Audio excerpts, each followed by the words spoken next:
Section 11.3 is the volume of pyramids and cones. So these prisms and pyramids have the same bases. They have the same heights. Do they have the same volume? Well, clearly not. So if you recall, the volume of a prism is base times height, and we had our volume of a cylinder as a result. The volume of a pyramid is 1/3 of a prism. It's 1/3 base times height. And so then the analog would be 1/3 pi r squared h for a cone. So let's get this set up into our notes. We have the volume is 1/3 base times height, where b is the area of the base, and h is the height of the pyramid. And then, of course, for a cone, we have the analogous 1/3 pi r squared h. Let's work an example. So let's draw a regular hexagonal pyramid, and the height is 8, and a side length is 6. And it's our job to find the volume, and in order to find the volume, we need to know the height. Well, we've got that. But we also need to know the area of the base.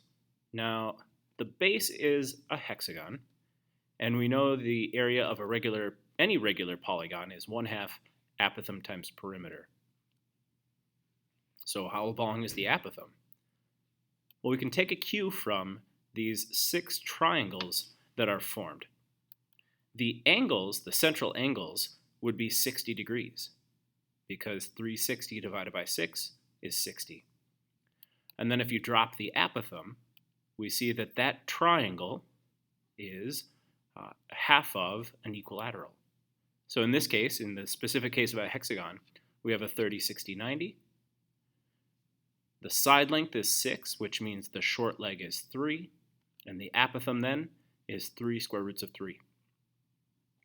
So the area of the base is 1/2 times apothem times perimeter, which we can now sub into the volume equation, 1/3 area of the base times height, and then we simplify to 144 root 3 cubic centimeters, or if you want an approximate answer, you can grab your calc, 249.4.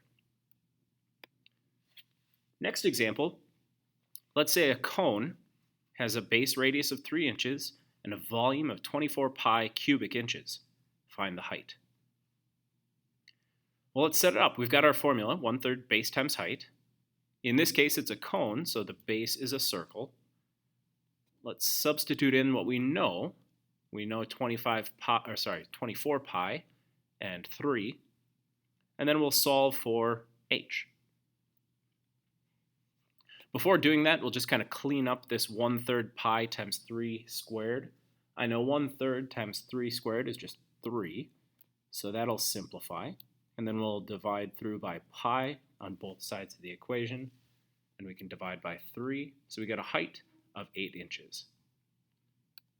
Now back at this step, if instead of dividing by pi then dividing by 3, you just want to divide by 3 pi, that is algebraically a-okay, because the pi's cancel, right? Pi divided by pi is equal to 1, and so you get that the same height.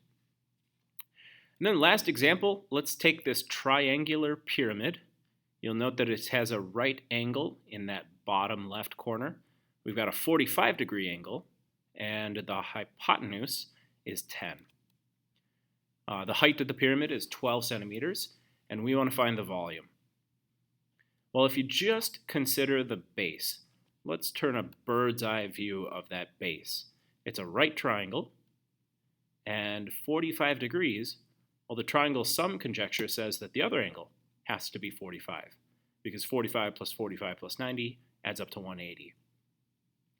So that means we have a special right triangle, and the known side is the n root 2 side. So we'll have to solve for n.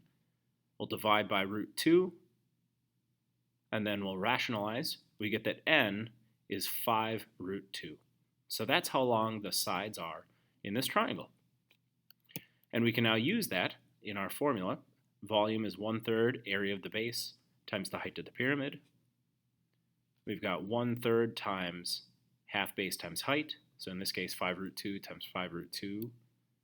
Now 5 root 2's I can multiply in any order I choose, So I'm going to change that. Instead of 5 times root 2 times 5 times root 2, I'm going to rearrange the order, say that's 5 times 5 times root 2 times root 2, and root 2 times root 2 is just 2.